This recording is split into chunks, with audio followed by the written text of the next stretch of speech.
రోజు మరి తెలంగాణ రాష్ట్రంలో బహుజనులు రాజ్యాధికారంలోకి రావాలి అని అంటే బీసీలు అనేది ప్రముఖ పాత్రే. కానీ బీసీలలో 50% ఉంటా 50%లో ఓట్లన్నీ పోలు కావు. బీసీలలో 50% ఉంటే 35% ఓట్లు పోల్ అవుతాయి. 35%లో కూడా కాంగ్రెస్ కు కొన్ని వేసేటోళ్ళు ఉంటారు, లేకపోతే బీఆర్ఎస్ వేసేటోళ్ళు ఉంటారు, లేకపోతే ఇంకో బీజేపీకి వేసేటోళ్ళు ఉంటారు.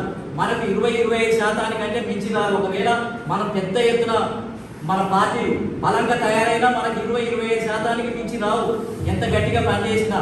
కానీ మిగిలిన ఓట్లు మళ్ళీ ఎస్సీల నుంచి రావాల్సిందే, ఎస్టీల నుంచి కొన్ని రావాల్సిందే, ముస్లింల నుంచి కొన్ని రావాల్సిందే. కాబట్టి మొత్తం ఏంటంటే ఒక 40-45% ఓట్లు రావాలి.